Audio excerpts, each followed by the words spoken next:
ஒரு ஊர்ல ஒரு சித்தர் இருந்தார், சூஃபி சித்தர். அவர் ஞானம் பெற்ற ஒரு சித்தர். ஒரு நாள் அந்த நாட்டு மன்னன் அவரை பார்க்கறதுக்காக வந்தான்.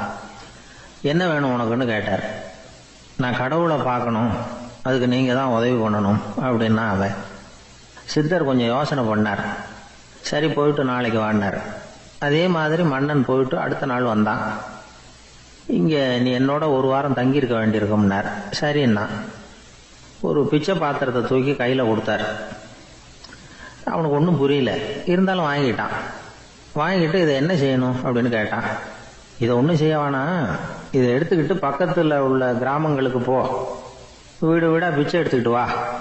அப்படி வந்த பிறகுதான் உனக்கு சாப்பாடும் ஓய்வும் கிடைக்கும். ஒரு வாரம் அப்படி செய், அதுக்கப்புறம் 8வது நாள் நாம் கடவுளை பற்றி யோசிக்கலாம் அப்படின்னார். இப்படி ஒரு சொன்னதை கேட்டதும் அந்த அரசனுக்கு அதிர்ச்சி ஆயிட்டுது. ஒரு மாதிரி ஆயிட்டான். தன்னுடைய சொந்த நாட்டில் சொந்த குடிமக்கள் கிட்ட போய் பிச்சை எடுக்கிறதா அப்படின்னு யோசனை பண்ணி பார்த்தான். அதுக்கப்புறம் மெதுவா அவன் அந்த சித்தரை பார்த்தான். ஐயா, சொந்த நாட்டிலேயே பிச்சை எடுக்கிறதுன்னா எனக்கு ஒரு மாதிரியா இருக்கு, வெக்கமா இருக்கு. நான் வேணும்னா வெளி தேசத்துல எங்கேயாவது போய் பிச்சை எடுக்கவா அப்படின்னு கேட்டான். இதுக்கு அந்த சித்தர் ஒரு சம்மதிக்கலை. இதை பாரு, உன்னால பிச்சை எடுக்க முடியலன்னா பேசாம திரும்பி அரண்மனைக்கே போயிடு. அதுக்கப்புறம் கடவுளை பத்தி எல்லாம் பேசுறதுக்கு என்னை தேடிட்டு வரக்கூடாது அப்படின்னு விட்டார். மன்னன் தயங்கினான். இருந்தாலும் மனசை சரி பண்ணிட்டு சம்மதிச்சான். சரிங்க, ஒரு வாரம் இங்க தங்குறேன், நீங்க சொல்றது மாதிரி பக்கத்து கிராமங்களுக்கு போறேன், வீடு வீடா பிச்சை எடுக்கிறேன், வர்றேன் அப்படின்னா.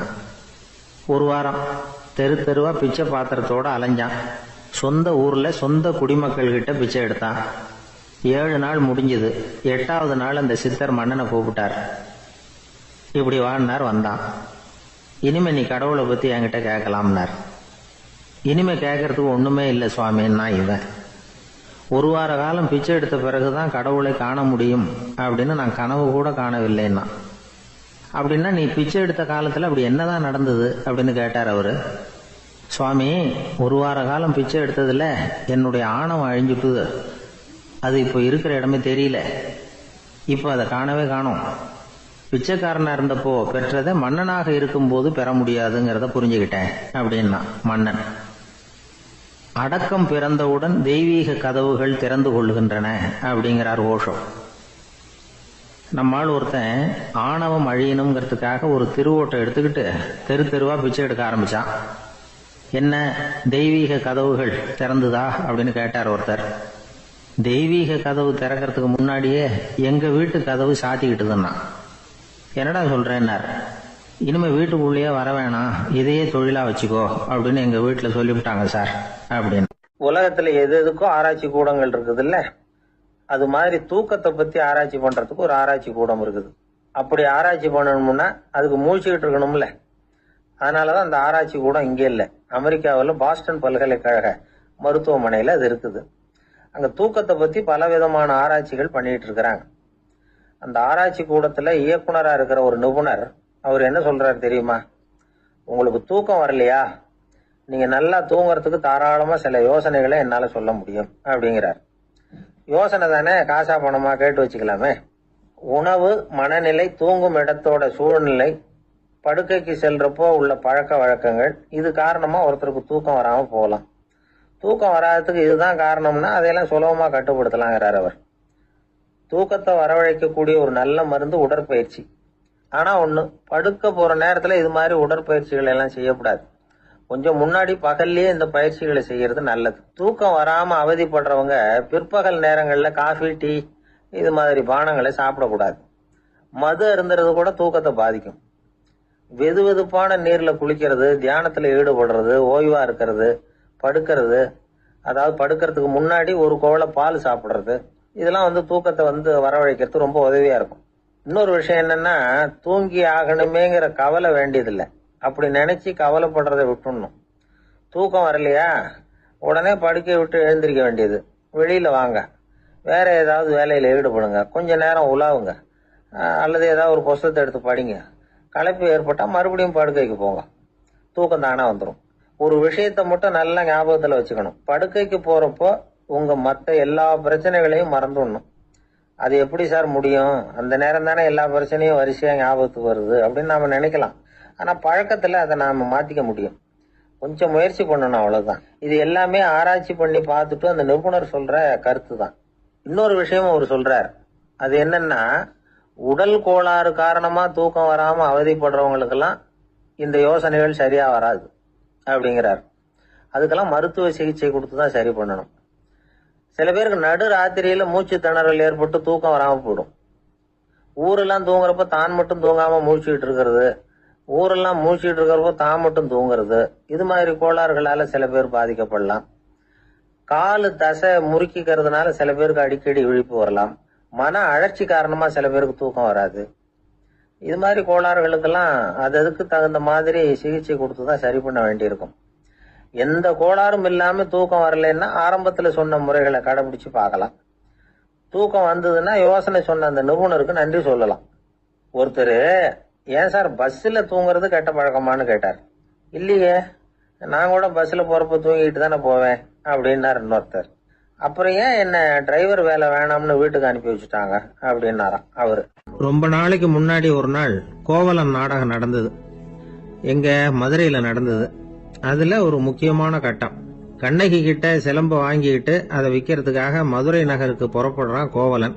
அந்த சமயத்துல கண்ணகி பாடுற மாதிரி ஒரு நாடக பாடல் நாடக ஆசிரியர் எழுதினது.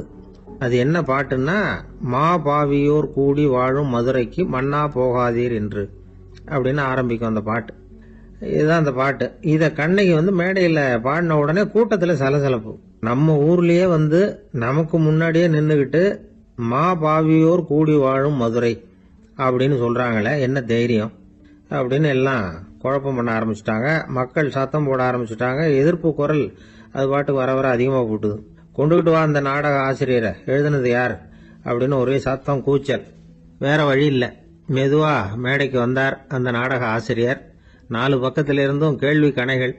மக்களை பார்த்து கொஞ்சம் அமைதியா இருங்கோ அப்படின்னு சொல்லிவிட்டு தன்னுடைய விளக்கத்தை சொல்ல ஆரம்பிச்சார் அந்த நாடக ஆசிரியர். மா அப்படின்னு சொன்னா திருமகளாகிய லட்சுமி அப்படின்னு அர்த்தம். பா அப்படின்னா கலைமகளாகிய சரஸ்வதி. வி அப்படின்னா மலைமகளாகிய பார்வதி. மா பாவியோர் அப்படின்னா திருமகளும் கலைமகளும் மலைமகளும், இவங்க மூவரும் அப்படின்னு அர்த்தம். இந்த 3 பேரும் வாழ்கின்ற மதுரை புனிதம் நிறைந்தது, சகல செல்வங்களும் நிறைஞ்சது. அப்படிப்பட்ட ஊர்ல நான் அணிந்து கொள்ளும் இந்த சாதாரண சிலம்பை யார் வாங்கிக்குவாங்க அப்படிங்கிற எண்ணத்தோட தான் கண்ணகி அப்படி சொல்றா. அதை நினைச்சுதான் நான் எழுதினேன். ஆகவே மதுரையை ரொம்ப சிரமப்படுத்தணும், ரொம்ப மோசமா எழுதணும் அப்படிங்கிற எண்ணம்லாம் எனக்கு கிடையாது. பெருமைப்படுத்தணும்னு நினைச்சுதான் அப்படி எழுதினேன் அப்படின்னு விளக்கம் கொடுத்தாராம். இந்த விளக்கத்தை கேட்டதும் எல்லாரும் ரொம்ப சமாதானம் ஆயிட்டாங்களாம். இப்படி விளக்கம் கொடுத்த அந்த நாடக ஆசிரியர் யார் தெரியுமா? அவர்தான் தமிழ் நாடக உலகின் முதல் ஆசான் சங்கரதாஸ் சுவாமிகள். அவருக்கு நகைச்சுவை உணர்வும் அதிகம். 1920ஆம் ஆண்டு திருநெல்வேலியில் அவர் தங்கியிருக்கிறார் நாடகம் நடத்துறதுக்காக. அவர் தங்கியிருந்த வீட்டுல கொசு மூட்டை பூச்சி அதிகமா இருந்திருக்கு. அவரால் தூங்கவே முடியல. அவர் அனுபவிச்ச தொல்லைகள் ஒரு பாட்டா உருவாச்சு. வேடிக்கையா ஒரு பாட்டு எழுதினாராம். மூட்டையும் கொசுவும் ஒரு வீட்டிலே மீட்டிங் போட்டால் முன்னே நிற்க யாரால் முடியும்? கொசு மோகன ராகம் போல சத்தம் போட்டு முன்னே நின்று செய்திடும் யுத்தம். இத மறுநாள் நாடகத்துல கோமாளி வேஷம் போட்ட ஒரு சிறுவனை விட்டு பாட வச்சிருக்காரு. எல்லாரும் சிரிச்சு ரசிச்சாங்களாம். சங்கரதாஸ் சுவாமிகள் கல்யாணமே பண்ணிக்கல, துறவி மாதிரியே வாழ்ந்திருக்கார். தமிழ் நாடக கலைக்கு தன்னையே அர்ப்பணம் பண்ணிட்டவர் அவர். 1922 நவம்பர் மாசத்துல ஒரு நாள் புதுச்சேரியில அவர் வாழ்க்கை முடிஞ்சது. அப்ப அவருக்கு வயசு 55. சங்கரதாஸ் சுவாமிகள் நாடக ஆசிரியர் மட்டும் இல்ல, மேடை நாடக இயக்குனர், தயாரிப்பாளர், அவரே ஒரு சிறந்த நடிகர். ஒரு தடவை சாவித்திரி நாடகத்துல இவர் யமதர்மனா வேஷம் போட்டு நடிச்சிருக்கிறார். நாடகம் பார்த்துக்கிட்டு இருந்த கருவுற்ற ஒரு பெண்மணிக்கு பயத்தினால அங்கேயே குழந்தை பிறந்துட்டுதான். அந்த நிகழ்ச்சிக்கு அப்புறம் இவர் இந்த வேஷம் போடுறப்போலாம் ஜனங்களுக்கு முன்கூட்டியே எச்சரிக்கை கொடுக்க ஆரம்பிச்சிருவாராம். அதாவது அப்படி யாராவது பயப்படுறவங்க இருந்தா கொஞ்சம் கண்ணை மூடிங்க அல்லது எழுந்திரிச்சு போடுங்கன்னு. நடிப்புன்னா அப்படி இல்ல இருக்கணும். இந்த காலத்துல நடிகர் ஒருத்தர் சொன்னார், சார் நான் இந்த நாடகத்துல நடிக்கிறப்போ முகத்துல நவரசங்களையும் காட்டி நடிச்சேன், உணர்ச்சிகளை எல்லாம் நல்லா காட்டி நடிச்சேன். அப்படி இருந்து ஜனங்கள் கல் எடுத்து மேடையில வீசிவிட்டாங்க சார் அப்படின்னார். நாடகத்துல உங்களுக்கு என்ன வேஷம் அப்படின்னு கேட்டாங்க. அது செத்து கிடக்கிற பணமா நடிச்சேன் சார் அப்படின்னார். ஒரு தடவை நாரதர் ஒரு தெரு வழியா போயிட்டு இருந்தார். வழியில ஒருத்தர் வேத சாஸ்திரம்லாம் படிச்சுக்கிட்டு உட்காந்துருந்தார். அவர் நாரதரை பார்த்து எங்க போயிட்டு இருக்கிறீங்கன்னு கேட்டார். கடவுளை பார்த்துட்டு வரலாம்னு போயிட்டு இருக்கிறேன் அப்படின்னாரு நாரதர். அப்படின்னா அவர்கிட்ட எனக்கு எப்போ முக்தி கிடைக்கும்னு கேட்டுட்டு வாங்களேன் அப்படின்னார் இவர். சரி கேட்டு வரேன் அப்படின்னு சொல்லிவிட்டு நாரதர் நடந்தார். கொஞ்ச தூரத்துல ஒரு மரத்தடியில ஒரு தொழிலாளி செருப்பு தைச்சுக்கிட்டு உட்காந்துருந்தார். அந்த ஆளும் அதே மாதிரி கேட்டுக்கிட்டார். எனக்கு எப்போ முக்தி கிடைக்கும்னு கடவுள்கிட்ட கேட்டுக்கிட்டு வாங்களேன்னார். அவர்கிட்டையும் சரின்னு சொல்லிவிட்டு நாரதர் நேரா வைகுண்டத்துக்கு வந்து சேர்ந்தார். கடவுளை பார்த்தார். இவங்க 2 பேரும் சொல்லி அனுப்பின விஷயத்தை பத்தி கேட்டார். அதுக்கு கடவுள் சொன்னாரு, அந்த செருப்பு தைக்கிற தொழிலாளி உடல் நீத்ததும் உடனே என்ன வந்து அடைவான். ஆனா அந்த சாஸ்திரம் படிச்ச ஆள் இப்போதைக்கு என்கிட்ட வந்து சேர மாட்டான். அவன் இன்னமும் பல பிறவிகள் எடுத்து அங்கேயே இருக்க வேண்டி இருக்குது. எப்போ இங்க வந்து சேருவான்னு எனக்கே தெரியாது அப்படின்னார்.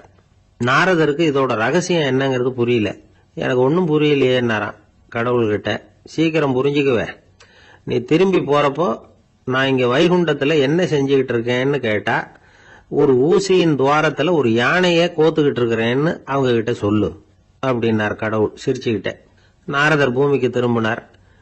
கடவுளை பாத்தீங்களா எப்படி இருக்கார் அப்படின்னு விசாரிச்சார். வேத சாஸ்திரம் படிச்சவர். ஓ பகவானா, அவர் யானைய ஊசியின் காதுல நுழைச்சுக்கிட்டு இருக்கிறார் பார்த்தேன்னார் நாரதர். ஊசி காதுல யானையா? அது எப்படி முடியும்? நீங்க சொல்றத நான் நம்ப மாட்டேன்னு விட்டார் அவரு. சரி, இந்த ஆளுக்கு இறைவன் பேர்ல நம்பிக்கை இல்லை அப்படிங்கறத நாரதர் புரிஞ்சுக்கிட்டார். அடுத்தபடியா அந்த தொழிலாளி இருந்த இடத்துக்கு போனார். இறைவனை பாத்தீங்களான்னு கேட்டார் அவரு. பார்த்தேன், ஒரு ஊசி துவாரத்துல யானையை கோத்துக்கிட்டு இருந்தார் அப்படின்னு சொல்லிவிட்டு நாரதர் அந்த ஆள் முகத்தை கவனிச்சார். அந்த தொழிலாளி இதை கேட்டுட்டு கொஞ்சம் கூட ஆச்சரியப்படல. அவரால் முடியாத காரியம் கூட உண்டானார். என்ன இப்படி சொல்ற, ஊசியின் துவாரத்துல யானையை கோக்க முடியும்னு நீ நம்புறியா அப்படின்னு கேட்டார் நாரதர். நிச்சயமா நம்புறேன்னார் அவர். அது எப்படி அப்படின்னு கேட்டார் இவர். இங்க பாருங்க, நான் இந்த ஆலமரத்தடியில தான் தினமும் உட்கார்ந்துருக்கிறேன். தினமும் இந்த மரத்துல இருந்து எவ்வளவோ பழம் கீழே விழுது. இந்த பழத்துல இருக்கிற ஒவ்வொரு விதையிலையும் உள்ள ஒரு ஆலமரம் இருக்குது. ஒரு சின்ன விதைக்குள்ள ஒரு பெரிய ஆலமரம் இருக்க முடியுங்கிறப்ப ஊசி துவாரத்துல கடவுள் யானையை நுழைய வச்சாருங்கிறத ஒத்துக்கிறதுல என்ன கஷ்டம் இருக்கு அப்படின்னு ரொம்ப சர்வசாதாரணமா பதில் சொன்னாராம் அந்த தொழிலாளி. நாரதர் யோசனை பண்ணார். இந்த தொழிலாளி வேத சாஸ்திரங்களை எல்லாம் படிக்கலன்னா கூட அறிவுபூர்வமா சிந்திச்சு இறைவனை நம்புறான். அதனாலதான் கடவுள் இந்த ஆளுக்கு சீக்கிரம் முக்தி கிடைக்கும்னு சொன்னார் அப்படிங்கறத புரிஞ்சுக்கிட்டாராம். இந்த கதையில வர்ற கடவுள், நாரதர், வைகுண்டம் இதெல்லாம் ஒரு பக்கம் இருக்கட்டும், ஒரு சின்ன விதைக்குள்ள ஒரு பெரிய ஆலமரம் தூங்கிக்கிட்டு இருக்கு அப்படிங்கிற உண்மை, அந்தரத்துல 1000 கிரகங்கள் சுத்திக்கிட்டு இருக்குங்கிற உண்மை, இதெல்லாம் நாம பாத்துக்கிட்டு தானே இருக்கிறோம். இந்த உண்மைகள் அதிசயமா நமக்கு தெரியறதுனால அதை நம்பாம இருந்துட முடியாது.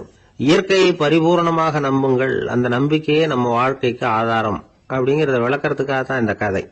இந்த காலத்துல நம்ம பிள்ளைங்களுக்கெல்லாம் இது மாதிரி நம்பிக்கை அதிகமாவே இருக்குது.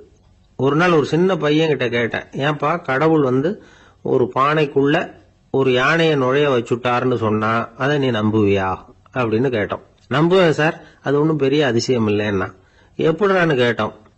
எப்படின்னா அந்த பானை அந்த யானையை விட பெருசா இருந்திருக்கும், அவ்வளவுதான் அப்படின்னு சொல்றான். எப்படின்னா ஒரு 600 வருஷத்துக்கு முன்னாடி மனுஷனுக்கு இருந்த நெருக்கடி இருக்கு பாருங்க. ஒரு 600 வருஷத்துக்கு முன்னாடி மனுஷனுக்கு எவ்வளவு நெருக்கடி இருந்ததோ அது போல 40 பங்கு இப்ப அதிகமாயிட்டு தான் கண்டுபிடிச்சு சொல்லியிருக்கிறாங்க. அவ்வளவு நெருக்கடிக்கு மத்தியில நாம வாழ்ந்துகிட்டு இருக்கிறோம்.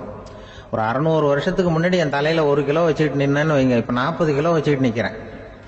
அப்படி ஒவ்வொரு மனுஷனுக்கும் வாழ்க்கையில நெருக்கடி அதிகமா போச்சு. இந்த நெருக்கடியில முன்னாடிலாம் யாரோ ஒருத்தர் தான் தியானம் பண்ணுவாங்க. தியானம்னா ஒருத்தர் 2 பேர் காட்டுக்கு போய் தியானம் பண்ணிட்டு இருப்பாங்க 600 வருஷத்துக்கு முன்னாடி. இப்ப வீட்டுக்கு வீடு தியானம் நடக்குது. ஏன்னா அந்த அளவுக்கு வாழ்க்கையில ஒரு நிம்மதி வேணும் அப்படின்னு சொல்லி பண்ணிட்டாங்க. அதுக்குதான் இயற்கை கொடுத்திருக்கிற ஒரு இயற்கையான வைத்தியம் தான் சிரிப்புங்கிறது. இதை பத்தி பெரியவங்க எல்லாம் இப்ப ஆராய்ச்சி பண்ணிட்டு இருக்கிறாங்க.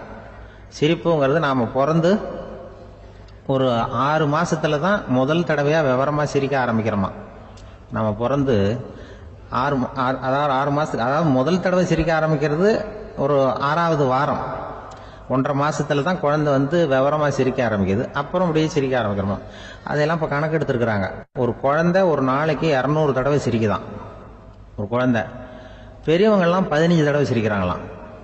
200 தடவை சிரிச்சுக்கிட்டு இருந்த நாம அப்படியே குறைஞ்சு 15 ஆயிட்டு. அதனாலதான் இருதய நோயெல்லாம் வருது, ஹார்ட் அட்டாக் எல்லாம் வருதுன்னு கண்டுபிடிச்சிருக்கிறாங்க. 200 சிரிப்புக்கு அது இயல்பு தன்மை, மனுஷனுடைய இயல்பு தன்மை சிரிக்கிறது. அதுக்கு ஜோக்கே தேவைப்படாது. ஆனால் இப்போ காலங்காலமாக நாம் என்ன போதிக்கப்பட்டு வந்திருக்கிறோம்னா, சிரிப்புங்கிறது ஒரு பாவமான செயல். ஒரு முதலாளிக்கு முன்னாடி தொழிலாளி சிரித்தா மரியாதை குறைச்சல், ஒரு கணவனுக்கு முன்னாடி மனைவி சிரித்தா மரியாதை குறைச்சல், அது மாதிரி ஒரு வாத்தியாருக்கு முன்னாடி பையன் சிரித்தா மரியாதை குறைச்சல், ஒரு ஆஃபீஸருக்கு முன்னாடி பியூனு சிரித்தா மரியாதை குறைச்சல், இப்படின்னு சொல்லி சொல்லி சிரிப்புங்கிறது ஏதோ மரியாதை குறைவான செயல்னு காலங்காலமாக நாம் போதிக்கப்பட்டு வந்திருக்கிறோம். இப்போ மரபு ரீதியாகவே அந்த சிரிப்பு நம்மகிட்ட சிறைப்பட்டு இருக்குதான், அடங்கி போச்சு. அந்த சிறைப்பட்டு இருக்கிற சிரிப்பை வெளியில் கொண்டு வர்றதுக்கு தான் ஜோக்குன்னு ஒரு சாவியை போட வேண்டியிருக்கு. வேற இந்த ஜோக்குக்கும் சிரிப்புக்கும் சம்மந்தம் இல்லை. அதை ஏற்கனவே இருக்கிறத வெளில கொண்டு வரதுக்கு ஒரு சாவி மாதிரி உபயோகப்படுதுன்னு இப்போ அதை பற்றி ஆராய்ச்சி பண்ணுறவங்களாம் சொல்கிறாங்க. ஏன்னா சிரிப்புக்கு ஜோக்கு தேவைப்படாது. இப்போ ஒரு குழந்தை தொட்டிலில் படுத்துருக்குன்னு வைங்களேன், குழந்தை தொட்டிலில் இருக்குது, அது முகத்துக்கிட்ட போய் ஒரு கிளுகிழுப்பை ஆட்டுங்க சிரிக்கும். அந்த கிளுகிழுப்பை சத்தமே சிரிக்க வைக்கிறதுல அதுதான் மனுஷனுடைய இயல்புத்தன்மை. அது என்ன ஜோக்காது? சத்தம். ஒரு கிளுகிழுப்பை கொண்டு போய் குழந்தை முகத்துக்கிட்ட ஆட்டினா சிரிக்குதே, அதுதான் இயல்புத்தன்மை. அதே கிளுகிழுப்பை ஒரு தாத்தா மூஞ்சிக்கிட்ட ஆட்டுங்க, கோவம் வந்துடும், அடிக்க வருவார். என்னடா விளையாட்டு இது அப்படிம்பாரு. ஏன்னா அவர் சிரிச்சுக்கிட்டு இருந்தவர், அப்படி இருந்தவர் ஒரு காலத்தில். ஒரு கிளுகிழுப்புக்கு சிரிச்சவர் ஒரு காலத்தில் இப்போ கோவப்படுறாருன்னா அந்த அளவுக்கு நம்ம மாறி போயிட்டே வந்துகிட்டு இருக்கிறோம். அதனால அந்த இயல்புத்தன்மை மாறாமல் இருக்கணுங்கிறது ரொம்ப முக்கியம். அதுக்காக எல்லாரையும் குழந்தையாக்க முடியாது. மனுஷன் எல்லாரும் இனிமேல் வயசுங்கிறது கூட ஆகிட்டே தான் இருக்கும். அதுக்காக குறைச்சிக்கிட்டே போக முடியாது. அதுக்கு யாராவது மருந்து கண்டுபிடிச்சாதான் உண்டு. ஆனால் ஒருத்தர் மருந்து கண்டுபிடிச்சாராம், சொல்லுவாங்க. ஒரு டாக்டர் ஒரு மாத்திரை கண்டுபிடிச்சாராம். ஒரு மாத்திரை சாப்பிட்டா ஒரு வயசு குறையும், ஒரு மாத்திரை சாப்பிட்டா ஒரு வயசு குறையும் அப்படின்னு ஒரு மாத்திரையை கண்டுபிடிச்சிருக்காரு. ஒரு பாட்டி அம்மா, 90 வயசு பாட்டி, அது போயிருக்கு. அதே டாக்டர்கிட்ட போய், ஐயா எனக்கு ஒரு பாட்டில் மாத்திரை கொடுங்க, இந்த வயசு குறையிற மாத்திரை அப்படின்றது. அவர் ஒரு பாட்டில் கொடுத்தாரு மாத்திரை. பாரும்மா பாட்டியம்மா, ஒரு மாத்திரை சாப்பிட்டா ஒரு வயசு குறையும், எடுத்துகிட்டு போகணும்னு கொடுத்துருக்காரு டாக்டர். அந்த 90 வயசு பாட்டி எடுத்துகிட்டு வீட்டுக்கு வந்துட்டு மறுநாள் அதே டாக்டர்கிட்ட போயிருக்கு. 30 வயசு பொண்ணா போச்சான். 30 வயசு பொண்ணா மாறி அதே டாக்டர்கிட்ட போயிருக்கு. இடுப்பில் ஒரு கை குழந்தை, அது சட்டை கட்ட போடாமல் கட்டவரில் வாயில் வச்சுட்டு உட்காந்துருக்கு. நேராக டாக்டர்கிட்ட போய், டாக்டர் நேற்று வந்தேன், ஏதோ ஒரு மாத்திரை சாப்பிட்டா ஒரு வயசு குறையுன்னீங்க, நான் ஏதோ ஒரு ஆர்வத்தில் ஒரு 30-40 மாத்திரை சாப்பிட்டேன், இப்படி ஆயிட்டேன் அப்படின்னு. இப்போ டாக்டர் சொல்லியிருக்காரு, இதுக்கு ஏமா வருத்தப்படுற, எல்லாரும் வயசு குறையணும்னு தான் நினைக்கிறாங்க, உனக்கு வயசு குறைஞ்சிட்டுது, நீ சந்தோஷப்படு, இதுக்கே மறுபடியும் என்னட்ட வந்திருக்கிற அப்படின்னாரான் டாக்டர்.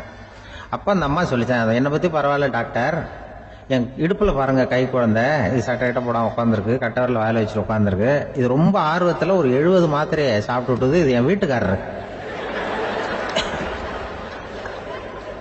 இவர் இடுப்பு விட்டு கீழே இறங்க மாட்டேங்கிறாரு. நான் எதையாவது கொடுத்து இனிமேதான் வயசை கூட்டி இறக்கி விடுவேன் டாக்டர் அப்படின்னு தான். அவர் ஏதோ நமக்கு இதுக்கும் சம்மந்தம் இல்லைங்கிறது மாதிரி கட்டாரில் வச்சுட்டு அவர் பாட்டு உட்காந்துருக்காரு. ஏதோ நமக்கு இந்த உலகமே இல்லை, நமக்கு சம்மந்தம் இல்லைங்கிற மாதிரி உட்காந்துருக்காரு. இப்படியே நான் தூக்கிட்டு எங்கே அலையிறது இது அப்படின்னு தான். அதனால வயசை குறைக்கிறது இயற்கைக்கு விரோதமாக நாம் பண்ண முடியாது. ஆனால் இந்த இயல்பு தன்மை மாறாமல் வச்சுக்கலாம். குழந்தை மாதிரி மாற முடியாதே தவிர அந்த குழந்தை தன்மையோடு வாழறதுக்கு கற்றுக்கணும். அதுதான் வாழ்க்கையில் இன்பமாக வாழறதுக்கு வழி. குழந்தைத்தனமாக இருக்கக்கூடாது, குழந்தை தன்மையோடு இருக்கணும்னு சொல்லுவாங்க. குழந்தை தன்மைங்கிறது வேற, குழந்தைத்தனம்ங்கிறது வேற. அப்படி ஒரு மாத்திரை கண்டுபிடிச்சிட்டா இப்போ யாராவது ஒருத்தவங்க இடுப்பில் குழந்தைய தூக்கிட்டு போனால் போய் கேட்கணும், ஏம்மா இது ஏன் வீட்டுக்காரரா உன் குழந்தையா அப்படின்னு கேட்டு அதுக்கப்புறம் அவருக்கு வணக்கம் சொல்லணும். இப்படிலாம் ஆகிடும் நிலைமை. இயற்கையை நம்ம மாற்ற முடியாது, அதுக்கு தகுந்தாப்புல தான் நாம் பண்ணணும். குழந்தை தன்மையோடு வாழறதுக்கு குடும்பத்தில் குழந்தை தன்மைங்கிறது எப்படின்னா, இப்போ ஒரு சில பேருக்கு அந்த குழந்தை தன்மை உண்டு.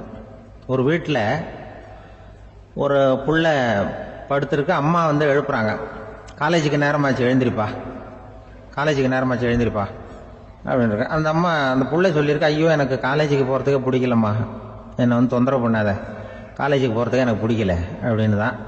அப்போ அந்த அம்மா சொல்லியிருக்கு, ஏன் உனக்கு காலேஜுக்கு போகிறதுக்கு பிடிக்கல, கல்லூரிக்கு போகிறதுக்கு, அதுக்கு 2 காரணம் சொல்லு அப்படின்னு இருக்க. அப்போ அந்த புள்ள சொல்லிச்சான், ஏன் பிடிக்கலன்னா, கல்லூரியில் இருக்கிற வாத்தியாருக்கும் என்ன பிடிக்க மாட்டேங்குது, ஆசிரியர்களுக்கும்.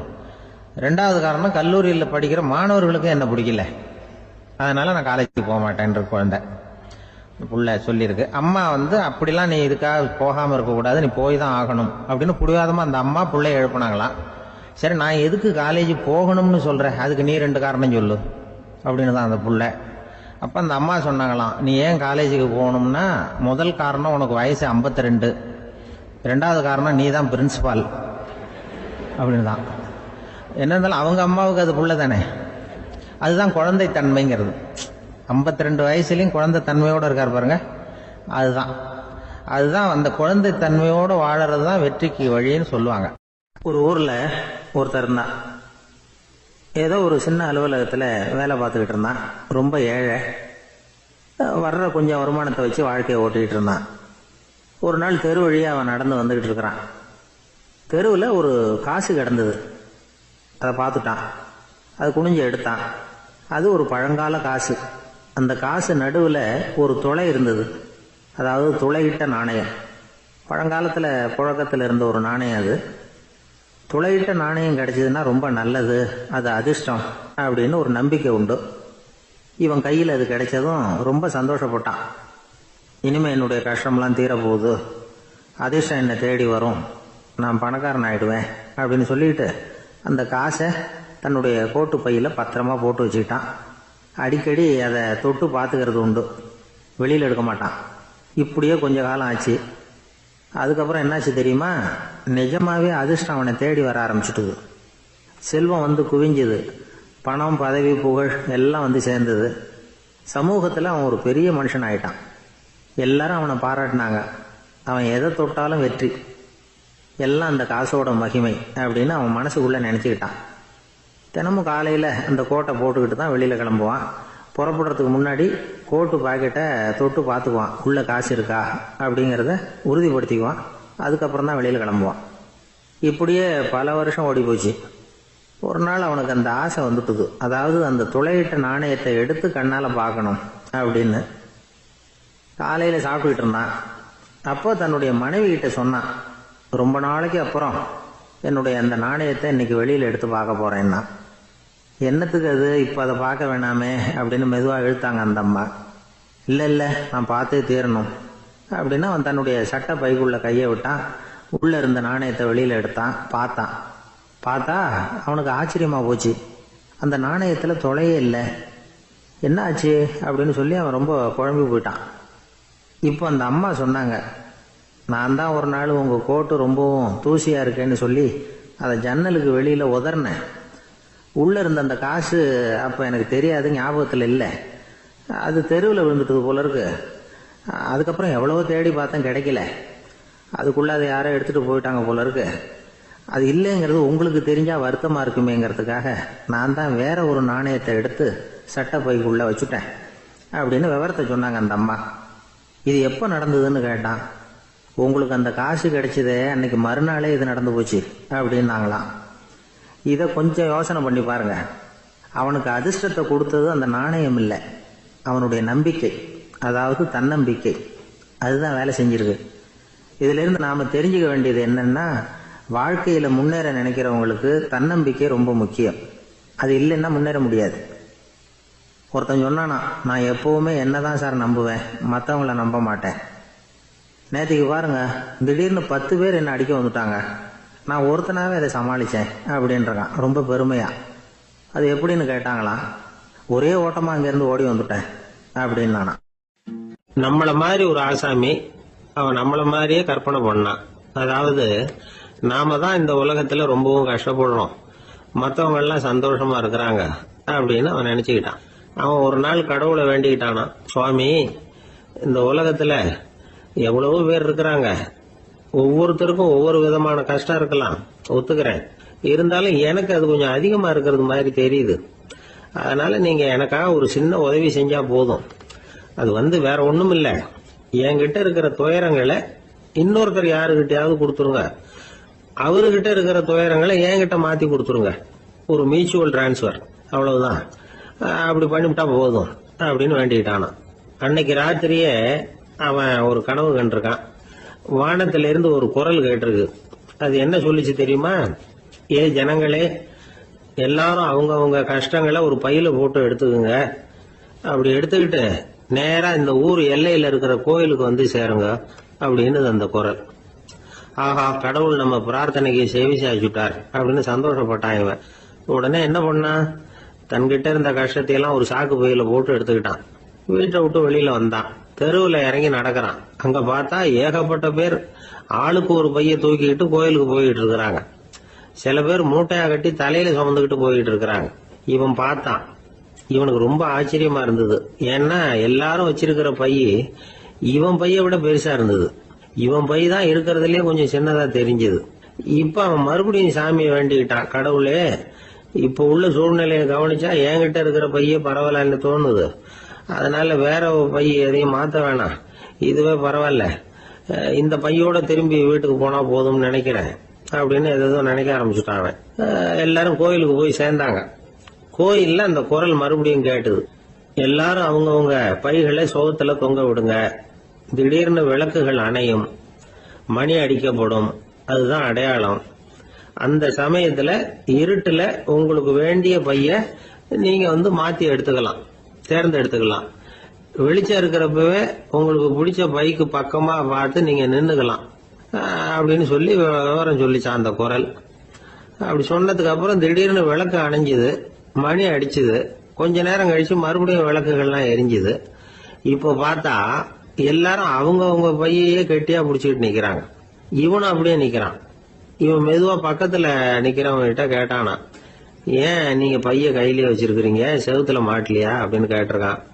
இல்லப்பா, நீ ஏன் கையிலேயே வச்சிருக்கிறியோ அதே காரணத்துக்காக தான் நாங்களும் வச்சிருக்கிறோம். நம்ம கவலைகளை பத்தி நமக்கு ஓரளவுக்காவது தெரியும். ஆனா மத்தவங்க கவலைகள் நமக்கு பரிச்சயம் இல்லாதவை, பழக்கம் இல்லாதது. அதனால நமக்கு தெரிஞ்ச கவலைகளை சமாளிக்கிறது சுலபம். தெரியாததை சமாளிக்கணும்னா மறுபடியும் ஆரம்பத்தில இருந்து ஆரம்பிக்கணும். அதனால பழைய நண்பர்களோட வாழறது தான் மேல் அப்படின்னு நானாம். அதுக்கப்புறம் அவன் தன்னோட பைய போதும்னு வீட்டுக்கு திரும்பி வந்துட்டானான்.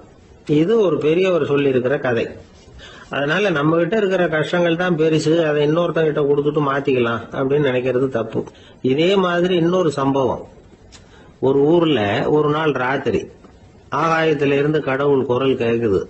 இந்த ஊர்ல இருக்கிற ஜனங்கள்லாம் கொஞ்சம் கவனிங்க, உங்களுக்கு ஒரு செய்தி.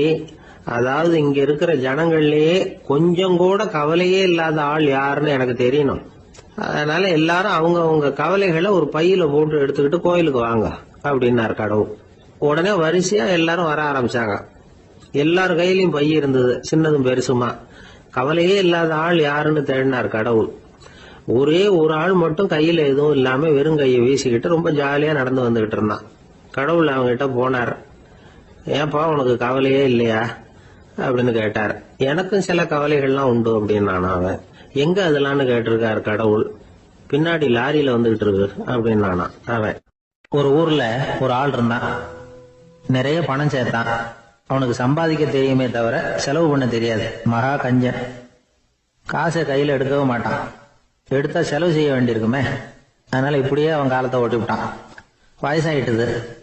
அவனுடைய மனைவி ஒரு நாள் கேட்டாங்க, இவ்வளவு நாளா நீங்க என்ன எங்கேயுமே அழைச்சிட்டு போனதில்லை, இப்போவாவது அழைச்சிட்டு போகக்கூடாதா அப்படின்னாங்க. எங்க போகணும் சொல்லுன்னா. காசிக்கு போகணும், கங்கையில குளிக்கணும்னாங்க. இவன் பார்த்தான், இதுக்கு ஏன் அவ்வளவு தூரம் செலவு பண்ணிட்டு போகணும், நம்ம ஊர் ஆத்துலயே குளிக்கலாமே, இதுவும் புண்ணிய நதி தான், இங்க குளிச்சா அங்க குளிச்ச பலன் கிடைச்சிரும் அப்படின்னா.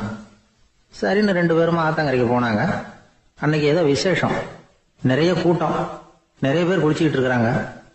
கரையில சில புரோகிதர்கள் நின்றுகிட்டு இருக்கிறாங்க. குளிக்கிறதுக்கு முந்தி அவங்க கிட்ட உட்காந்தா ஏதோ மந்திரம்லாம் சொல்லுவாங்க, கொஞ்சம் காசு கொடுக்க வேண்டியிருக்கும். அதனால இவன் என்ன பண்ணா, ஆத்தங்கரையிலேயே கொஞ்சம் தூரம் போனான். ஊரை விட்டு தள்ளி வந்துட்டான். அங்க யாருமே இல்லை. அப்பாடான்னு சந்தோஷப்பட்டான். குளிக்கலாம்னு புறப்பட்டான். இந்த நேரம் கடவுள் பார்த்தார். இந்த கஞ்சனுக்கு ஏதாவது புத்தி போகட்டணும் அப்படின்னு நினைச்சார். உடனே ஒரு புரோகிதர் மாதிரி உருவத்தை மாத்திக்கிட்டு அந்த ஆள் முன்னாடி நின்னார். அவனுக்கு அதிர்ச்சி. இங்க யாருமே இருக்க மாட்டாங்கன்னு நினைச்சா இங்கேயுமே ஒரு ஆள் வந்துட்டாரு, என்ன பண்றதுன்னு யோசனை பண்ணான்.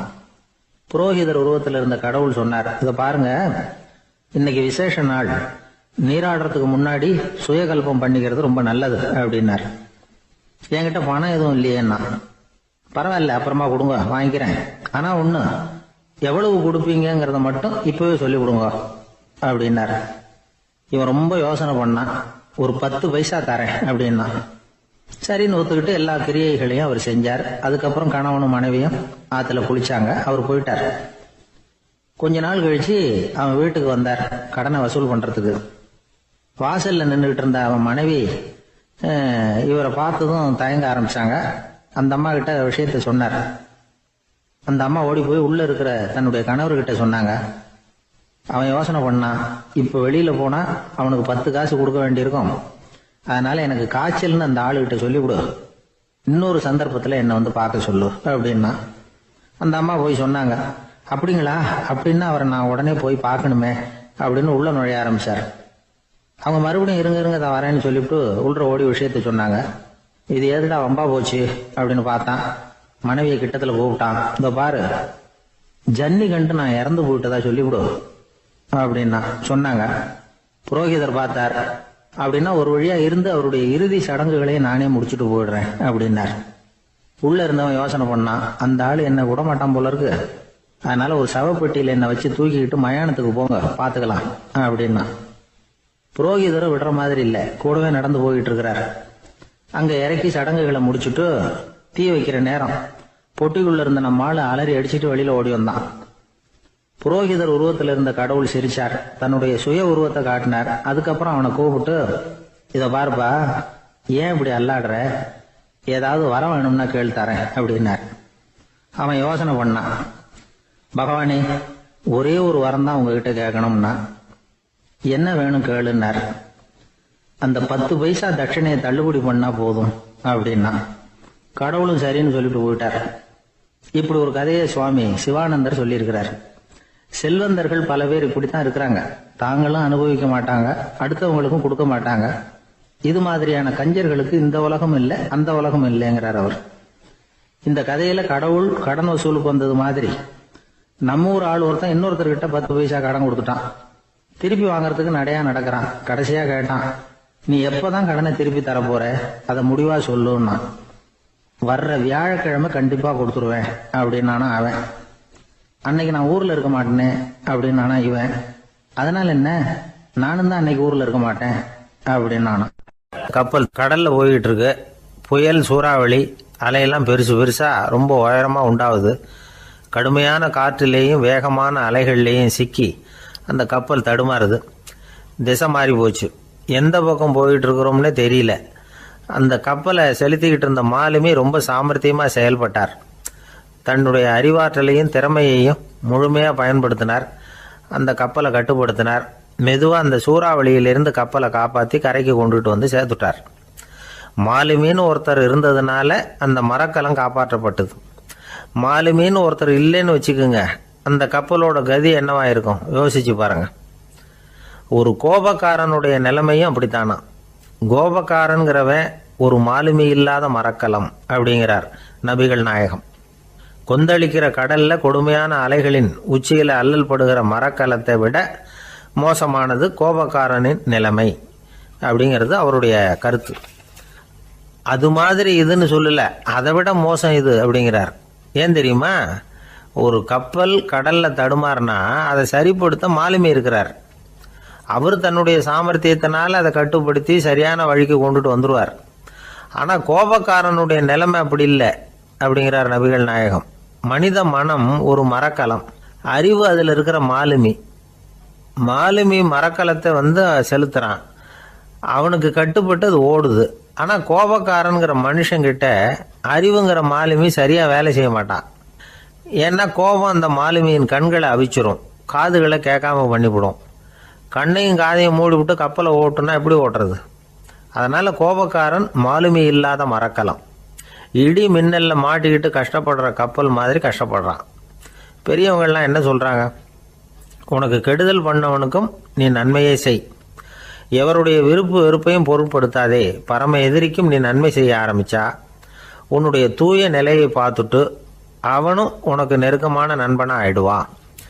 இதுதான் பெரியவங்க நமக்கு சொல்லி இருக்கிறது. புனித குரான் சொல்றது என்ன, தீமையை நன்மையை கொண்டே நீர் தடுத்து கொள்ளும் அப்படின்னு சொல்லப்பட்டிருக்கு. அதுல இன்னா செய்தாரை ஒருத்தல் அவர் நாண நன்னயம் செய்து விடல் அப்படிங்கிறார் திருவள்ளுவர். செல்வந்தர் ஒருத்தர்கிட்ட ஒரு சிறுவன் ஆடு மேய்ச்சிக்கிட்டு இருந்தானா. பெரியவர் அவனை கூப்பிட்டு, நீ நேரா போய் ஒரு ஆட்டுல உள்ள ரொம்ப நல்ல பகுதி எதுவோ அதை எடுத்துக்கிட்டு வா அப்படின்னாரான். இவன் போனான். ஒரு ஆட்டு உடம்புல இருந்த நாக்கு, இருதயம், இது ரெண்டையும் எடுத்துக்கிட்டு வந்து கொடுத்தானான். பெரியவர் வாங்கி பார்த்தார். அதுக்கப்புறம் இப்போ நீ போய் இன்னொரு ஆட்டில் இருக்கிற ரொம்ப கெட்ட பகுதி எதுவோ அதை எடுத்துகிட்டு வா அப்படின்னாராம். இவன் போய் எடுத்துகிட்டு வந்தான். அவன் கையில் இருந்தது மறுபடியும் அதே மாதிரி நாக்கு, இருதயம், இது ரெண்டும் தான். என்னது இப்பவும் அதையே கொண்டுட்டு வந்திருக்கிற அப்படின்னாராம் பெரியவர். இவன் சொன்னானா, ஒரு உடம்புல உள்ள ரொம்ப நல்ல பொருளும் இதுதான், ரொம்ப கெட்ட பொருளும் இதுதான் அப்படின்னானா. இளம் வயசில் இப்படி பதில் சொன்னவர் தான் பேரறிஞர் லுக்மானுல் ஹக்கீம் அவர்கள். கோபப்படாமல் இருந்தால் இது ரெண்டும் நல்லா வேலை செய்யும், கோபப்பட்டால் இது ரெண்டும் மோசமாக வேலை செய்யும். அதை புரிஞ்சுக்கிறதுக்காகத்தான் இன்னைக்கு இந்த தகவல். கோபம் வந்துட்டால் நாம் என்ன செய்கிறோங்கிறது நமக்கே தெரியாது. ஒருத்தர் டாக்டர்கிட்ட போனார் அவசரமாக. டாக்டர், எனக்கு இப்போ கடுமையான கோப வெறி, எனக்கு கண்ணு மண்ணு ஒன்றும் புரியல, உடனடியாக அதை கட்டுப்படுத்தணும், உடனே இதுக்கு ஏதாவது ஒரு மாத்திரை கொடுங்க ப்ளீஸ் அப்படின்னார். அந்த டாக்டரும் உடனே ஒரு மாத்திரையை கொடுத்து இதை உடனே போடுங்க, நான் தண்ணி கொண்டுகிட்டு வரேன்னு உள்ளே போனார். தண்ணியோடு திரும்பி வந்தார். இவர் சொன்னார், டாக்டர், நீங்கள் கொடுத்த மாத்திரை ரொம்ப பெருசாக இருந்தது, இருந்தாலும் கஷ்டப்பட்டு முழுங்கிட்டேன்னார். டாக்டர் சந்தேகத்தோட மேசையை பார்க்குறார். பார்த்தா மாத்திரை அங்கேயே இருக்குது, பேப்பர் வெயிட்டை காணலை. என்னுடைய நீண்டகால நண்பர் ஒருத்தர் வருஷம் தவறாமல் திருநள்ளாறு அப்படிங்கிற திருத்தலத்துக்கு போயிட்டு வர்றது வழக்கம். அங்கே என்ன சார் விசேஷம்னு கேட்கறது உண்டு. என்ன இப்படி கேட்குறீங்க, சனி பகவான் நலன் விருப்பப்படி அங்கே தானே எழுந்தருளி இருக்கிறார், அவரை போய் பார்த்து ஒரு கும்பிடு போட்டுட்டு வந்தா நம்ம பிடிச்சிருக்கிற சனியெல்லாம் விலகும் அப்படிம்பார். சத்தம் போட்டு சொல்லாதீங்க சார், வீட்டில் வேற யார் காதிலையாவது இது விழுந்துற போது அப்படின்னு சொல்கிறது உண்டு வர்றவங்க. இப்போ நான் சொல்கிறதுல உள்ள நியாயத்தை புரிஞ்சுக்கிட்டு அவரும் கொஞ்சம் எச்சரிக்கை உணர்வோட நமக்கு நன்றி சொல்லுவார்னு வச்சுங்களேன். அதாவது பார்வை மூலமாகவே. அந்த நண்பருக்கு ஆன்மீக விஷயங்களில் அதிக ஈடுபாடு உண்டு. அப்பப்போ சில புராண கதைகளை எல்லாம் சொல்கிறது உண்டு. ரொம்ப சுவாரஸ்யமாக இருக்கும். எப்போவுமே புராண விஷயங்களை எல்லாம் அறிவியலுங்கிற தராசில் வச்சு எடை போட்டுட்டு இருக்கக்கூடாது. அப்படி பார்த்தா அதெல்லாம் நம்ப முடியாத வெறும் கற்பனைகளாக தோணும், மூட நம்பிக்கைகளாகவும் தெரியும். புராணங்களை புராணங்களாகவே புரிஞ்சுக்கிறவங்களுக்கு அதெல்லாம் அர்த்தமுள்ள செய்திகளை உள்ளடக்கி இருக்கிறதாக தெரியும். அந்த வகையில் தான் இந்த நண்பரும் நிறைய செய்திகளை சொல்கிறது உண்டு. சனியை போல கொடுக்குறவனும் இல்லை, சனியை போல கெடுக்கிறவனும் இல்லை அப்படின்னு சோதிடர்கள் சொல்லுவாங்க. நாம் ஏதாவது ஒரு வம்புல மாட்டிக்கிட்டா பிடிச்சது சனி அப்படிங்கிறோம். ராவணன் எப்பேற்பட்ட வீரன், அவனே சனி பார்வைப்பட்டது தானே சங்கடப்பட ஆரம்பிச்சான் அப்படின்னார் நண்பர். அது எப்படிங்கன்னு கேட்டேன். அவர் சொல்ல ஆரம்பிச்சார், இந்த ராவணன் இருக்கானே நவ கிரகங்களையும் பிடிச்சி கொண்டுட்டு தன்னுடைய சிம்மாசனத்துல அப்படியே படிகளா போட்டு வச்சுட்டானா, ஒவ்வொரு படியா. பாவம் அந்த 9 தேவதைகளும் ஒவ்வொரு படியா குப்புற கிடக்குறாங்க. நவக்கிரகம் நம்மளை ஆட்டி படைக்குதுன்னு நாம சொல்லிட்டு இருக்கிறோம். ஆனா அந்த நவக்கிரகங்களை ராவணன் எப்படி வச்சிருந்தான் பாருங்க. எல்லாரையும் சிம்மாசனத்துக்கு பக்கத்துல படிப்படியா போட்டு வச்சிருக்கிறான். காலை அது மேல வச்சுதான் ஏறி போகணும். வேற வழி இல்லாம எல்லாரும் குப்புற விழுந்து கிடக்குறாங்க. ராவணன் ஒவ்வொரு தடவையும் இவங்க முதுகுல அடி வச்சு ஏறி தான் அந்த சிம்மாசனத்துக்கு போறது வழக்கம். இப்படி நடந்துகிட்டு இருக்கிறது நாரதர் கண்ணுல போட்டுட்டு தான். அவர் சும்மா இருப்பாரா? யோசனை பண்ணார், என்ன செய்யலாம் அப்படின்னு. ஒரு முடிவு பண்ணிட்டு நேரா ராவணன் கிட்ட போனாராம். ராவணா, நீ நவக்கிரகங்களை பிடிச்சு கொண்டாந்து உன்னுடைய சிம்மாசனத்துக்கு படிகளா போட்டு வச்சிருக்கிற, அது உன்னுடைய வீரத்தை காட்டுது. இருந்தாலும் ஒரு விஷயத்த நீ யோசிச்சு பார்க்கணும். ஒவ்வொரு தடவை நீ சிம்மாசனத்துக்கு போகும்பொழுதும் நவக்கிரகங்களின் முதுகல் அடி வச்சு நீ ஏறி போற, அது உனக்கு பெருமை கிடையாது. அவங்களுடைய மார்புல அடி வச்சு ஏறி போகணும், அதுதான் உனக்கு பெருமை அப்படின்னாராம். இவர் சொல்றதும் சரிதானே அப்படின்னு யோசிச்சிருக்கான் ராவணன். உடனே குப்புற கிடந்த நவக்கிரகங்களை திருப்பி மல்லாக்க போட்டான். அவங்க மார்புல அடி வச்சு மேலே ஏறி சிம்மாசனத்துக்கு போனானா. அப்படி போயிட்டு இருக்கும் பொழுது சனி பகவானின் பார்வை அவன் மேல பட்டுதான். அவ்வளவுதான். என்னாச்சு தெரியுமா? சூர்பனகை தேடி வந்தா. சீதையோட அழகை பத்தி தன்னுடைய அண்ணங்கிட்ட சொல்ல ஆரம்பிச்சுட்டா. விவகாரம் ஆரம்பமாயிட்டது. அதுதான் சனியனுடைய வேலை அப்படின்னு சொல்லி இந்த கதையை சொல்லி முடிச்சார் என்னுடைய நண்பர். ஆக சனியின் பார்வை நம்ம பேல படாம பாத்துக்கிறது தான் நல்லதுங்கிறீங்க அப்படின்னு. ஆமா சார், இப்ப கூட நான் உங்க வீட்டுக்கு வந்திருக்கிறதே ஒருத்தருடைய பார்வை என் மேல படக்கூடாதுங்கிறதுக்காகத்தான் அப்படின்னார். யாருங்க அதுன்னு என்னுடைய மாமனார் சார். அவசரத்துக்கு அவர்கிட்ட கொஞ்சம் கடன் வாங்கிவிட்டேன். நம்ம மாப்பிள்ளை தானேன்னு சொல்லி அவர் விட்டு கொடுக்கறதுக்கு தயாரா இல்லை. இன்னைக்கு இப்போ அவர் எங்க வீட்டுக்கு வரக்கூடிய நேரம், அதுதான் அவர் பார்வையிலிருந்து படாம தப்பிக்கலாங்கிறதுக்காக இங்க வந்துட்டேன் அப்படின்னார். பார்வை படணும்னு இருந்தா பட்டுத்தான் தீரும் போல இருக்கு அப்படின்னா. என்ன சார் சொல்றீங்கன்னார் ஒன்றும் புரியாம. நீங்க இங்க தான் வருவீங்கன்னு அவருக்கு ஏற்கனவே தெரியும் போல இருக்கு. அதனால உங்களுக்கு முன்னாடியே உங்க மாமனார் இங்க வந்துட்டார். அதுவும் அந்த பீரோவுக்கு பக்கத்துல தான் பின்னாடி மறைஞ்சு நின்றுகிட்டு இருக்கிறார் அப்படின்னு.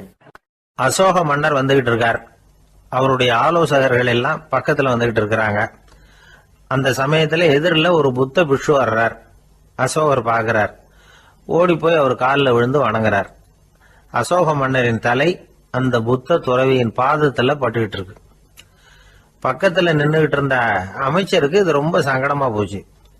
ரொம்ப வருத்தப்பட்டார். நம்ம அசோக சக்கரவர்த்தி எப்பேற்பட்டவர், அவரோட தலை ஒரு சன்னியாசியின் பாதத்துல படுறதா அப்படின்னு நினைச்சு ரொம்ப கவலைப்பட்டார். அரண்மனைக்கு திரும்பினதும் அமைச்சர் மெதுவா ஆரம்பிச்சார். அரசே, எனக்கு ரொம்ப வருத்தமா இருக்குது அப்படின்னார். எதுக்குன்னார் மன்னர். அசோக சக்கரவர்த்தியின் தலை, அதாவது அந்த சிரம், ரொம்ப மதிப்புமிக்க ஒன்று. அது ஒரு சன்னியாசியின் காலில் படலாமா அப்படின்னார். அசோகர் பதில் சொல்லல, சிரிச்சார், போயிட்டார். அதுக்கப்புறம் ஒரு சரியான சந்தர்ப்பத்துக்காக காத்துக்கிட்டு இருந்தார். ஒரு நாள் அமைச்சரை கூப்பிட்டார். எனக்கு 3 தலைகள் வேணும் அப்படின்னார். சொல்லுங்க, கொண்டுகிட்டு வரேன் அப்படின்னார் அமைச்சர். அசோகர் சொன்னார், முதல்ல எனக்கு தேவையானது ஒரு ஆட்டின் தலை, 2வது ஒரு புலியின் தலை, 3வது ஒரு மனிதனின் தலை. இதுதான் அசோகர் கேட்டது. எங்க இருந்தாலும் கொண்டு வாங்கன்னார். அமைச்சர் புறப்பட்டார். ஆட்டுத்தலை, புலி தலை கிடைச்சிட்டுது. அப்புறமா ஒரு சுடுகாட்டுக்கு போய் ஒரு மனித தலையும் சேகரம் பண்ணிட்டு ராஜா கிட்ட வந்துட்டார். அரசே, உங்கள் ஆணைப்படி 3 தலைகளையும் கொண்டு வந்திருக்கிறேன்னார். அசோகர் பார்த்தார். ரொம்ப நல்லது, இப்ப இது 3ஐயும் எடுத்துக்கிட்டு போய் சந்தையில வித்துட்டு வாங்க அப்படின்னார். அமைச்சர் அதுகளை எடுத்துக்கிட்டு சந்தைக்கு போனார். முதல்ல ஆட்டுத்தலை நல்ல விலைக்கு வித்து போச்சு. நல்ல விலை கொடுத்து வாங்கிட்டு போட்டாங்க. அடுத்தபடியா புலி தலைய ஒருத்தர் வாங்கிட்டார். அதை பாடம் பண்ணி வீட்டுல மாட்டி வைக்கலாமே அப்படின்னு நினைச்சு அதையும் வாங்கிட்டு போட்டார். மனித தலையை மட்டும் வாங்கறதுக்கு யாரும் முன் வரல. எல்லாரும் அதை பார்த்துட்டு விலைக்கு போக ஆரம்பிச்சாங்க. அமைச்சர் திரும்பி வந்தார். அரசே, இந்த தலையை மட்டும் யாரும் வாங்க மாட்டேங்கிறாங்க அப்படின்னார். சரி, பரவாயில்ல, இதை இலவசமாவே எனாமாவே யாருக்கிட்டையாவது கொடுத்துட்டு வந்துருங்க அப்படின்னார். அமைச்சர் மறுபடியும் சந்தைக்கு போனார். இதை இலவசமா தரேன், இதை வாங்கிக்கோங்க அப்படின்னார். அப்பவும் அதை யாரும் வாங்கிக்கிறதுக்கு தயாரா இல்லை. மறுபடியும் திரும்பி மன்னர்கிட்ட விவரத்தை சொன்னார். இப்போ மன்னர் சொல்றார், அமைச்சரே, உயிர் இருக்கிற வரைக்கும் தான் இந்த தலைக்கு மதிப்பு. ஜீவன் போனதுக்கு அப்புறம் அதோட மதிப்பும் போயிடுது. அதனால மதிப்பு இருக்கும் பொழுதே பெரியவர்கள் பாதம் பணிந்து அந்த புனிதத்தை பெற்றுக்கொள்ளணும் அப்படின்னார். பணிவுங்கிறது வேற, அடிமைத்தனம்ங்கிறது வேற. பெரியவர்களை பணிவது நமக்கு பெருமை தரக்கூடிய விஷயம். இதை மனசுல வச்சுக்கிட்டு எப்போ காலில் விழணும், எப்போ காலில் விழக்கூடாது அப்படிங்கிறத முடிவு பண்ணிக்கணும். ஒரு சாதாரண ஆள் நடந்து வந்துகிட்டு இருந்தார். எதிரில் வந்த ஒரு பெரிய மனுஷன் ஓடி போய் அவர் காலில் விழுந்து தன்னுடைய தலையை அவர் பாதத்தில் கொண்டு போய் வச்சார். கொஞ்ச நேரம் கழிச்சு எழுந்திரிச்சு வந்துட்டார். வந்த பிறகு இவரை கேட்டேன், ஏன் திடீர்னு ஓடி போய் அந்த ஆளு காலில் விழுந்தீங்க அப்படின்னு.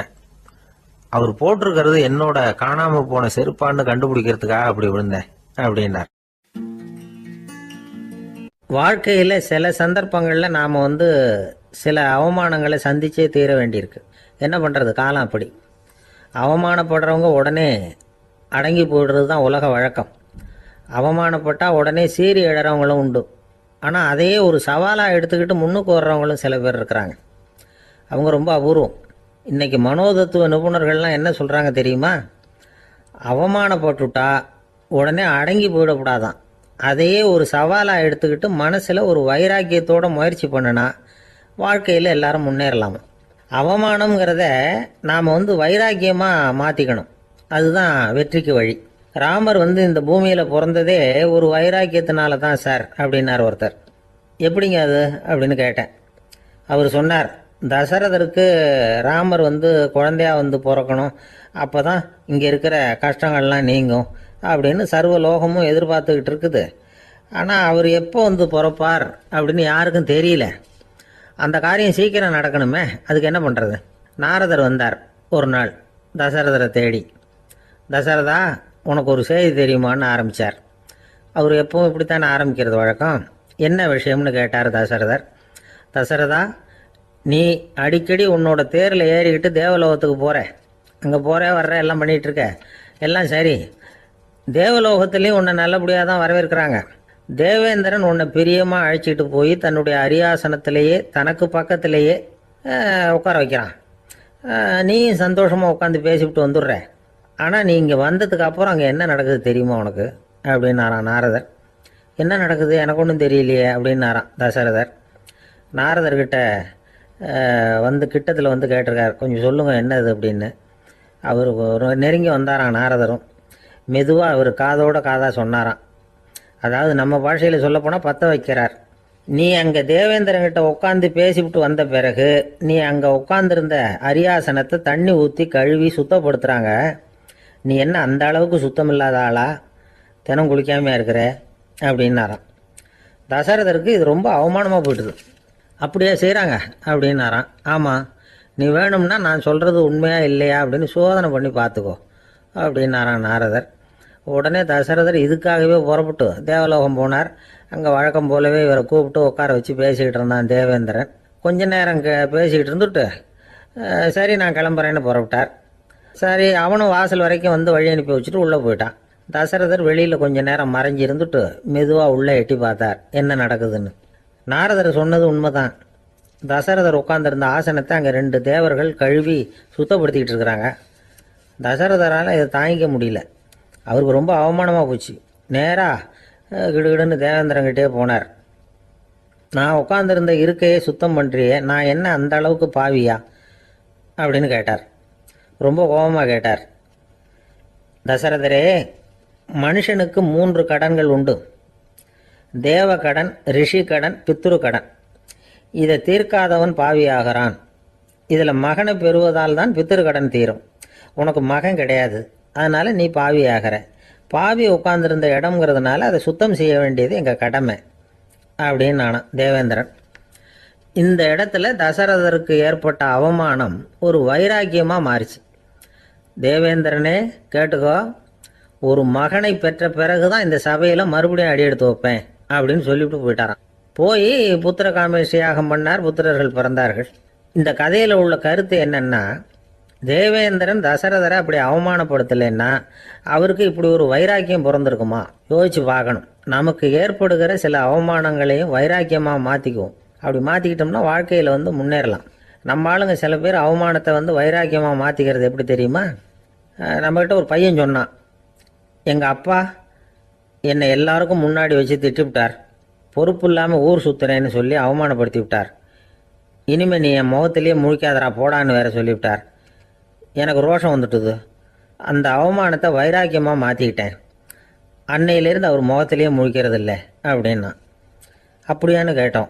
ஆமாங்க, அவர் வீட்டில் இல்லாத நேரமாக பார்த்து உள்ள சமையல் கட்டுக்கு போய் சாப்பிட்டுட்டு நைஸாக வெளியில் வந்துடுவேன் அப்படிங்கிறான் அவன். உழைப்பும் நேர்மையும் உயர்வதற்கு வழிகள். அதை விட்டுட்டு உட்கார்ந்த இடத்துல இருந்துகிட்டே உயர போகணும் அப்படின்னு ஆசை கற்பனை பண்றாங்க. அந்த கற்பனையிலேயே பாதி வாழ்க்கை ஓடி போடுது. உழைப்புங்கிற வழியையும் நேர்மைங்கிற வழியையும் ஒதுக்கி விட்டு குறுக்கு வழியில ஓட நினைக்கிறவங்க குப்புற விழுந்துடுறாங்க. எந்த தொழிலை நாம செய்தாலும் சரி, அந்த தொழிலுக்குரிய பெருமையை நாம புரிஞ்சுக்கிட்டு அதுல ஈடுபடணும். அப்படி இல்லாம என்ன சார் பொழப்புது, இந்த தொழிலை மனுஷன் செய்வானா அப்படி புலம்பிக்கிட்டே இந்த தொழிலையே செஞ்சுக்கிட்டு இருக்கிறவங்க நம்மள பல பேர் உண்டு. செய்யும் தொழிலே தெய்வம் அப்படின்னு சொல்றாங்கல்ல, அப்படி சொல்றது எதுக்காக? அந்த அளவுக்கு அதுல ஒரு ஈடுபாடு வேணுங்கிறதுக்காகத்தான். ஒரு பெரிய மலைப்பகுதி, அந்த மலை அடிவாரத்துல ஒரு சிற்பி உட்காந்து ஒரு சிலையை வடிச்சுக்கிட்டு இருக்கிறான். கையில ஒரு சின்ன உளிய வச்சுக்கிட்டு ஒரு பெரிய கருங்கல் பாறையை கொஞ்சம் கொஞ்சமா உடைச்சுக்கிட்டு இருக்கான். ஒரு சிற்பத்தை வடிக்கிறதுங்கிறது அவ்வளவு உன்னதமான ஒரு தொழிலா? எல்லாராலையும் முடியுமா அது? அப்படி இருந்தும் அந்த சிற்பிக்கு மன நிறைவில்லை. அவன் நினைக்கிறான், இந்த கடுமையான வெயில்ல உட்கார்ந்து வேலை செய்யறது எவ்வளவு கஷ்டம். நாம ஒரு சிற்பியா இருக்கிறதுனால தானே சூரியன் கடுமையான வெப்ப கதிர்களை நம்ம மேல வீசுறான். நாமளே அந்த சூரியனா இருந்துட்டா இந்த கஷ்டம் இருக்காதே. நம்மளை கஷ்டப்படுத்துறவன் நம்மளோட வலிமை உள்ளவன், அதனால நாம அவனா மாறி விடுறதுதான் நல்லது அப்படின்னு அந்த சிற்பி யோசனை பண்ணான். அவன் எண்ணம் உடனே நிறைவேறிட்டுது. இயற்கைங்கிற மாபெரும் சக்தி அவனை ஒரு சூரியனா மாத்தி விட்டது. சிற்பி இப்போ ஒரு சூரியனா மாறினான். இனிமே இந்த உலகத்துல நம்மளை விட வலிமை உள்ளவன் வேற யாரும் கிடையாது அப்படின்னு நினைக்க ஆரம்பிச்சுட்டான். அவனுக்கு மகிழ்ச்சியா இருந்தது. அந்த மகிழ்ச்சி அதிக நேரம் நீடிக்கல. ஏன்னா கொஞ்ச நேரத்துல ஆகாயத்துல கரிய மழை மேகங்கள் அப்படியே சூழ்ந்து வந்தது. சூழ்ந்து வந்த மேகங்கள் சூரியனை மறைக்க ஆரம்பிச்சது. இப்போ சூரியனா இருந்த அந்த சிற்பி நினைச்சு பாக்குறான், என்ன இது என்னையே இந்த மேகம் மூடி மறைக்குதுன்னா அது என்னை விட பெரிய ஆளா தான் இருக்கணும். அதனால இனிமே நாம சூரியனா இருக்கக்கூடாது, நாம மேகமா தான் இருக்கணும், அதுதான் கௌரவம் அப்படின்னு நினைக்க ஆரம்பிச்சிட்டான். இப்பவும் பாருங்க, இயற்கை அவனுடைய ஆசையை நிறைவேற்றி வச்சது. சூரியனா இருந்த சிற்பி மேகமா மாறினான். வான வீதியில அப்படியே உல்லாசமா வர ஆரம்பிச்சான். அந்த உல்லாசமும் அதிக நேரம் நீடிக்கல. எதிரில் பார்த்தா பிரம்மாண்டமான மலைகள் வழியை அடைச்சிட்டு நிக்குது. வேகமா வந்த மேகம் மலையில மோதிக்கிட்டுது. அந்த மலையை தாண்டி அப்பால செல்ல முடியல. இப்போ அந்த மேகம் நினைக்குது, நாம எந்த தடையும் இல்லாம அந்தரத்துல மிதந்து வர்றோம், நம்மையே போக விடாம தடுக்குதுன்னா அந்த மலைக்கு எப்பேற்பட்ட வலிமை இருக்கணும். இனிமேலும் நாம மேகமா இருந்து பிரயோஜனம் இல்ல, இருந்தா மலையா இருக்கணும், அதுதான் பெருமை அப்படின்னு நினைக்க ஆரம்பிச்சான். இப்பவும் பாருங்க, இயற்கை அவனுடைய ஆசையை நிறைவேற்றி வச்சது. மேகமா இருந்த சிற்பி மலையா மாறினான். பெரிய மலை பூமிக்கும் வானத்துக்குமா நின்றுகிட்டு இருக்கு. இனிமே நமக்கு எந்த கவலையும் இல்லை அப்படின்னு நினைச்சது அந்த மலை. இப்படி நினைச்சுக்கிட்டு இருந்த வேளையில அந்த மலையோட காலடியில அடிவாரத்துல ஏதோ சத்தம் கேட்டுது. என்ன சத்தம் இது அப்படின்னு சொல்லி அந்த மலை மெதுவா குனிஞ்சு பார்த்துதான். பார்த்தா அங்க ஒரு மனுஷன் தன்னுடைய கையில உளிய வச்சுக்கிட்டு மலையை கொத்திக்கிட்டு இருக்கிறான். ஏதோ ஒரு சிற்பத்தை வடிக்கிறதுக்காக அவன் முயற்சி பண்ணிட்டு இருக்கிறான். இப்போ அந்த மலை நினைச்சுதான், மலையே ஒருத்தன் உடைக்கிறான்னா அவன் எப்பேற்பட்ட வலிமை உள்ளவனா இருக்கணும். இனிமேலும் மலையா இருந்து பிரயோஜனம் இல்ல, மனுஷனா மாறணும், அதுதான் சரி அப்படின்னு நினைச்சுதான். அந்த வினாடியே அந்த மலை ஒரு மனுஷனா மாறிச்சு. அவன் கையில ஒரு உளி, பழையபடியே ஒரு கருங்கல் பாறையை கொத்த ஆரம்பிச்சான். அந்த ஆள் பழைய நிலைமைக்கு வந்துட்டான். இந்த கதையில இருந்து நாம தெரிஞ்சுக்க வேண்டியது என்னன்னா, தன்னுடைய உண்மையான பலம் என்னங்கிறது தெரியாமலே தாவி தாவி தடுமாறிக்கிட்டு இருக்கிறான் மனுஷன் அப்படிங்கிறது தான். இனிமேலாவது அதை புரிஞ்சுக்கணும். புரிஞ்சுக்கிட்டு புறப்படணும் வாழ்க்கையில வெற்றி பெறறதுக்கு. ஒரு குடும்ப தலைவருக்கு விபரீதமா ஒரு ஆசை வந்துதான். அதாவது ஒரு நாள் பூராவும் புடவை கட்டிக்கிட்டு மனைவி செய்கிற வீட்டு வேலைகள், சமையல் வேலைகள் எல்லாத்தையும் தானே செய்யணும். மனைவிக்கு ஆண் வேஷம் போட்டு ஆபீஸுக்கு அனுப்பி வச்சுடணும் அப்படின்னு ஆசைப்பட்டான். இதுதான் அந்த ஆசை. அதே மாதிரி செஞ்சான். பெண் வேஷத்துல சமையல் பண்ணிட்டு இருந்தான். இருட்டி விட்டுது. இந்த சமயத்துல வாசல் கதவு தட்டப்படுற சத்தம் கேட்டுது. ஓடி போய் திறந்தான். பக்கத்து வீட்டு அம்மா கிடுகிடுன்னு உள்ள வந்துட்டாங்க, காப்பி பொடியோ ஏதோ வாங்கறதுக்கு. இவன் பயந்து போய், கமலாம்மா, நான் சுசீலா இல்ல, சுசீலாவோட புருஷன், பெண் வேஷத்துல இருக்கிறேன், சும்மா ஒரு சேஞ்சுக்காக அப்படின்னா. உடனே அந்த அம்மா கிட்ட பயப்படாத, நானும் கமலா இல்ல, கமலாவோட புருஷன், இதுவும் சும்மா ஒரு சேஞ்சுக்காகத்தான் அப்படின்னானா. இப்படி வாழ்க்கைய விபரீதமா நினைச்சுக்கிட்டு வேற வேற கற்பனைகள்ல வீணாக்கிக்கிட்டு இருக்கிறவங்க தான் ரொம்ப அதிகம்.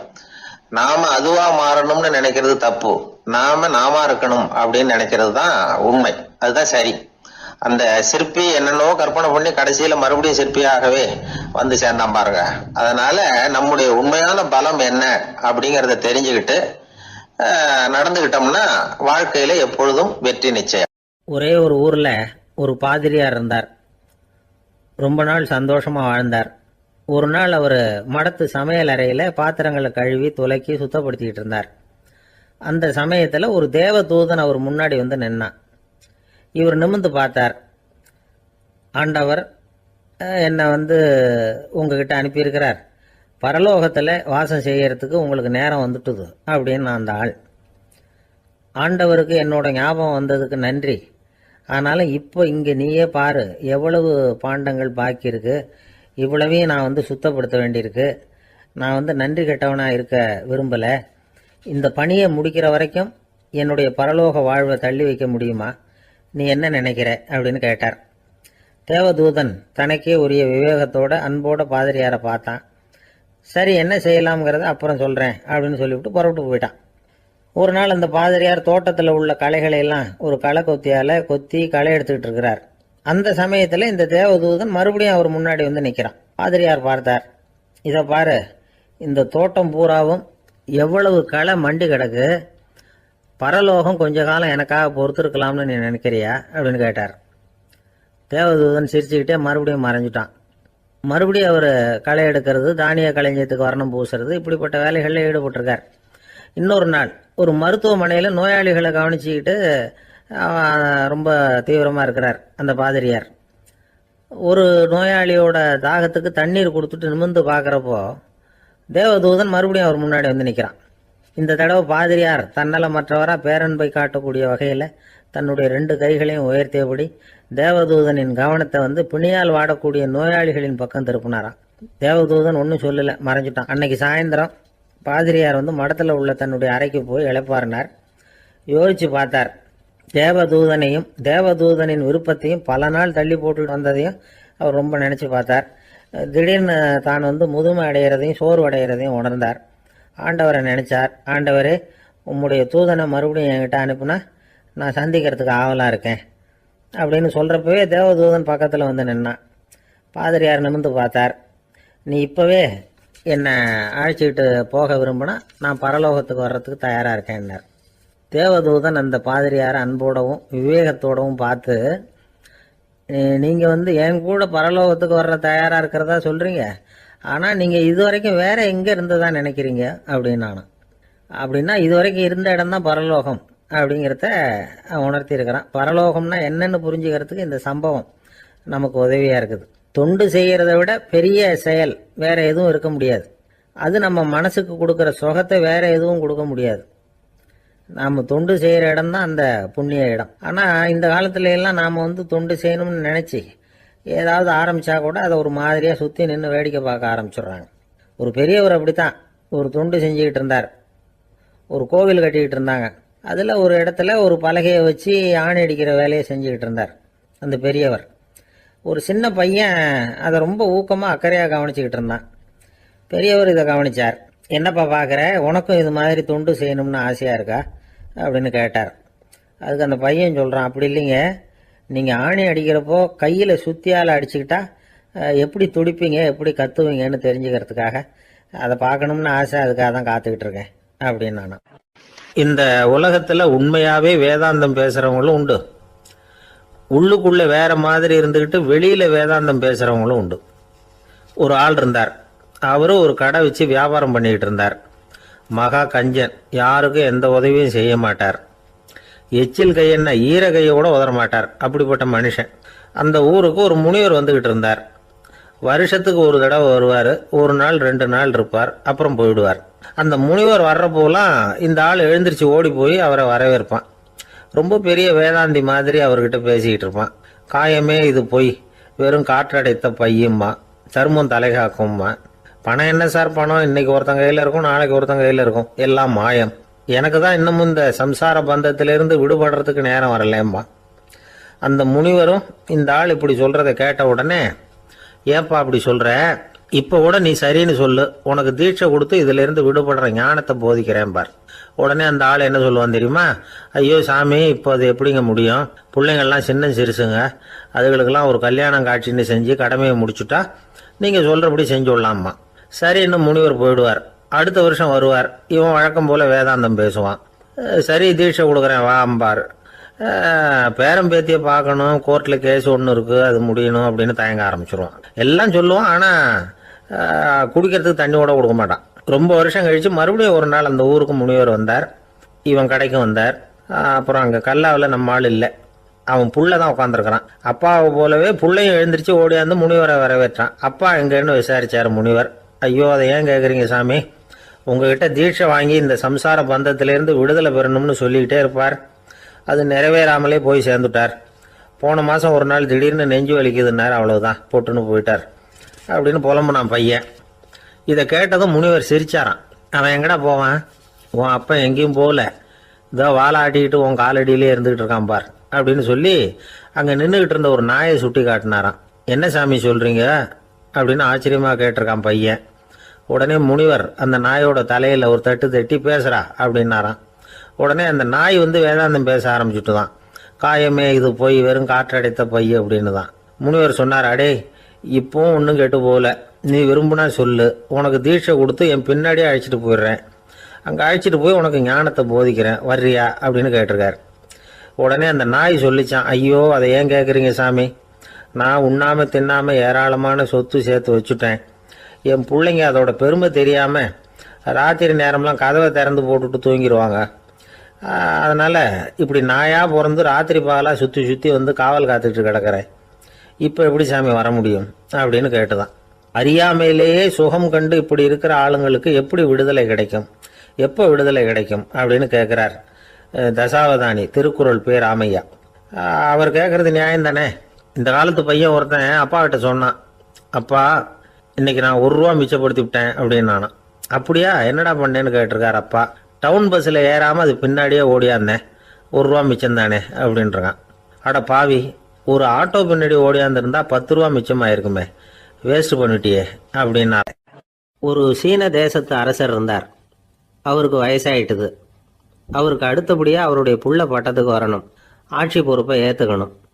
ஒரு நல்ல தலைவனுக்கு இருக்க வேண்டிய பண்புகள்லாம் தன்னுடைய மகனுக்கு இருக்கணும்னு விரும்பினார் அந்த அரசர். அதனால் இளவரசனை பக்கத்தில் இருந்த ஒரு குரு கிட்ட அனுப்புனார். இளவரசன் அவர்கிட்ட போய் சேர்ந்தான். அந்த குரு என்ன பண்ணார் தெரியுமா, இவனை பார்த்து சொன்னார், இதை பாருப்பா, நீ என்ன பண்ணுற, இப்போவே பக்கத்தில் இருக்கிற காட்டுக்கு போ, நடுக்காட்டில் போய் ஒரு இடத்துல உட்காந்துக்கோ. அங்கே என்னென்ன சத்தம்லாம் உன் காதில் விழுதுன்னு கவனிச்சு கேளு.